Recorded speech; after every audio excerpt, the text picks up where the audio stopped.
ಕನ್ನಡವನ್ನು ಅವಮಾನಿಸಿದಂತ ಭ್ರಷ್ಟ ಅಧಿಕಾರಿಗಳಿಗೆ ಹೇಳಿ ಕರ್ನಾಟಕ ರಕ್ಷಣಾ ವೇದಿಕೆಗೆ ಟಿ.ಎ. ನಾರಾಯಣಗೌಡರಿಗೆ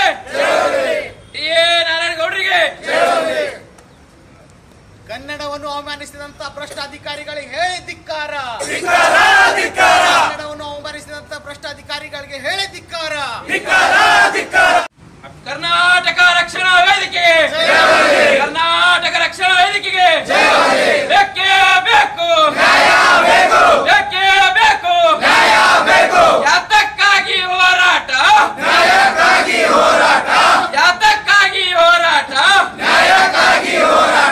ಕರ್ನಾಟಕ ರಕ್ಷಣಾ ವೇದಿಕೆ ಸಮರಸಿಂಹ ಟಿ.ಎ. ನಾರಾಯಣಗೌಡರ ಸಾರಥ್ಯದ ಇವತ್ತು ಕಲಬುರಗಿ ನಗರ ಪ್ರಾಧಿಕಾರದ ಮುಂದೆ ನಾವು ಹೋರಾಟ ಮಾಡ್ತಾ ಇದೀವಿ.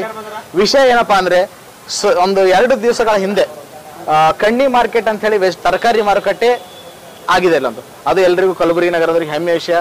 ಸಣ್ಣ ವ್ಯಾಪಾರಿ ಮಾಡಿಕೊಳ್ಳೋಕೆ ಒಳ್ಳೆ ಅನುಕೂಲವಾಗುವಂತ ವ್ಯವಸ್ಥೆ ಮಾಡಿಕೊಟ್ಟಿದ್ದಾರೆ. ಅದಕ್ಕೆ ಎಲ್ಲರಿಗೂ ನಾವು ಸ್ವಾಗತ ಕೋರ್ತೀವಿ, ಧನ್ಯವಾದ ಕೂಡ ಹೇಳ್ತೀವಿ. ಆದ್ರೆ ಅಲ್ಲಿ ಒಂದು ಸಮಸ್ಯೆ ಏನಾಗಿತ್ತು ಅಂದ್ರೆ ನಮ್ಮ ಕನ್ನಡದ ಮುಸ್ಲಿಂ ಬಾಂಧವರು ಒಂದು ವಿಷಯದ ಬಗ್ಗೆ ದನಿ ಎತ್ತಿದ್ರು. ಆ ವಿಷಯ ಏನಂದ್ರೆ ಕನ್ನಡ ಹಾಕಿದಿರಿ, ಅದು ಹೆಮ್ಮೆಯ ವಿಷಯ, ನಮ್ಮ ಮಾತೃಭಾಷೆ ನಾವು ಪಾಲಿಸಲೇಬೇಕು, ಅದು ಹಾಕಲೇಬೇಕು ಅಂತೇಳಿ ಮುಸ್ಲಿಂ ಬಾಂಧವರು ಹೇಳಿ ನಮ್ಮ ಉರ್ದು ಕಡೆಗಣಿಸಿದಿರಿ, ಸ್ವಲ್ಪ ಉರ್ದು ಕೂಡ ಹಾಕಬೇಕು ಅಂತ ಒಂದು ಮನವಿ ಮಾಡಿದ್ರು. ಆದ್ರೆ ನಗರಾಭಿವೃದ್ಧಿ ಪ್ರಾಧಿಕಾರದವ್ರು ಏನ್ ಮಾಡಿದಾರೆ ಅಂದ್ರೆ ಉರ್ದು ಹಾಕ್ಲಿ, ನಾವು ಗೌರವಿಸ್ತೀವಿ, ನಾವೇನ್ ಬೇಡ, ಯಾವ ಭಾಷೆಗೆ ವಿರೋಧ ಮಾಡ್ತಾ ಇಲ್ಲ, ನಮ್ಮ ಕನ್ನಡಕ್ಕೆ ಪ್ರಥಮ ಆದ್ಯತೆ ಕೊಟ್ಟು ಯಾವ ಭಾಷೆ ಬೇಕಾದ್ರೂ ಹಾಕ್ಲಿ. ಸರ್ಕಾರ ಆದೇಶದಂತೆ ಪ್ರತಿಯೊಂದು ಬೋರ್ಡ್ಗಳಲ್ಲಿ ಕೂಡ 60% ಕನ್ನಡ ಬಳಸ್ಬೇಕಂತ ಸರ್ಕಾರ ಆದೇಶನೇ ಇದೆ. ಹೋದ ವರ್ಷ ಡಿಸೆಂಬರ್ಲಿ ಮಾನ್ಯ ಮುಖ್ಯಮಂತ್ರಿ ಸಿದ್ದರಾಮಯ್ಯ ಸರ್ಕಾರ ಆದೇಶ ಮಾಡಿತ್ತು. ಆದ್ರೆ ಇವ್ರು ಏನ್ ಮಾಡ್ತಾರಂದ್ರೆ ಅಲ್ಲಿ ಉರ್ದು ಹಾಕುವ ಬದಲು ಕನ್ನಡ ಕೂಡ ತೆರವುಗೊಳಿಸ್ತಾರೆ. ಹಂಗಂದ್ಮೇಲೆ ಇವರು ನಾಡದ್ರೋಹಿಗಳು ಅಂತ ಹೇಳಕ್ ಇಷ್ಟಪಡ್ತೀವಿ ನಾವು.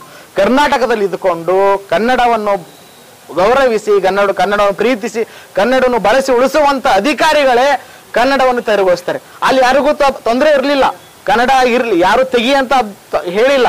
ಆದ್ರೂ ಕೂಡ ಸರ್ಕಾರಿ ಅಧಿಕಾರಿಗಳು ಗುತ್ತಿಗೆದಾರನಿಗೆ ಹೇಳೋದು, ಯಾರಿಗೂ ಹೇಳಿ ಕನ್ನಡ ಕೂಡ ತೆರವುಗೊಳಿಸಿದ್ರೆ ಅಂತ ಅಧಿಕಾರಿಗಳು ಸಸ್ಪೆಂಡ್ ಮಾಡಬೇಕು, ಅಮಾನತುಗೊಳಿಸಬೇಕು. ಅಂತ ಅಧಿಕಾರಿಗಳ ಮೇಲೆ ಏನಂದ್ರೆ ಕ್ರಿಮಿನಲ್ ಕೇಸ್ ಆಗ್ಬೇಕು. ಯಾಕಂದ್ರೆ ಇದು ನಮ್ಮ ಕನ್ನಡಿಗರ ಅಸ್ಮಿತೆಗೆ ಧಕ್ಕೆ ತಂದಿದೆ, ನಮ್ಮ ಕನ್ನಡಿಗರ ಭಾವನೆಗೆ ಧಕ್ಕೆ ತಂದಿದೆ.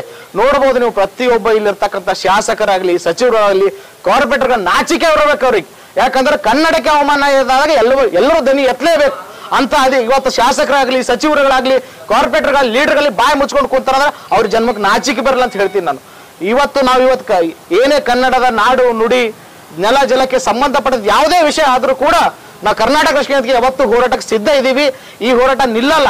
ಈ ಯಾರು ಹೇಳಿದ್ರೆ ಈ ಅಧಿಕಾರಿ ಅದಕ್ಕೆ ಕನ್ನಡ ನಾಮಫಲಕ ತೆಗೀರಿ ಅಂತೇಳಿ ಆ ಅಧಿಕಾರಿ ಅಮಾನತ್ ಆಗ್ಲೇಬೇಕು. ಆಗ್ಲಿ ಅಂದ್ರೆ ಇವತ್ತು ಇದಕ್ಕೆ ಬೀಗ ಹಾಕಿ ಇಲ್ಲೇ ಧರಣಿ ಕೂಡ್ತೀವಿ. ಇವತ್ತದು ಕನ್ನಡ ನಾಮಫಲಕ ಹಾಕ್ಲೇಬೇಕು.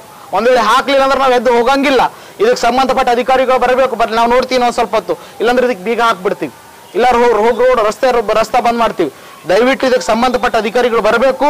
ಕನ್ನಡ ಏನಿತ್ತು ನಾಮಫಲಕ ಅದು ಹಾಕ್ಲೇಬೇಕಂತೇಳಿ ನಾವು ಅವ್ರಿಗೆ ಎಚ್ಚರಿಕೆ ಮೂಲಕ ಹೇಳ್ತಾ ಇದೀವಿ. ಸರ್, ಈಗಾಗಲೇ ತಾವು ಹೇಳ್ತಾ ಇದ್ದೀರಿ ಅಧಿಕಾರಿಗಳು ಮಾಡ್ತೇವೆ ಅಂತ ತಪ್ಪಂತ ಹೇಳ್ತಾ ಇದ್ರಿ. ಇಲ್ಲಿ ತಮ್ಮ ಬಾಜುಗೇನೆ ಸರ್ ಕನ್ನಡ ಭವನ ಇದೆ ಸರ್. ಕನ್ನಡ ಭವನ ಅಂದ್ರೆ ನಮ್ಮ ಕನ್ನಡದ ಒಂದು ಭವನ ಇದೆ. ಆ ಭವನ ಮುಂದೆ ಇಂಗ್ಲಿಷ್ ಆಗ ಬ್ಯಾನರ್ ಹಾಕಿದ್ರು. ಅವಾಗ ತಾವು ಯಾಕೆ ಇಲ್ಲ, ನಮ್ ಗಮನಕ್ಕಿದ್ದು ನಾವು ಯಾವತ್ತೂ ಹಿಂಜರಿಲ್ಲ ಹೋರಾಟಕ್ಕ. ನಮ್ ಗಮನಕ್ಕಿದ್ದು ಇದು ರಾತ್ರಿ ನಮ್ಮ 9 ಕರೆ ಬಂದಿತ್ತು.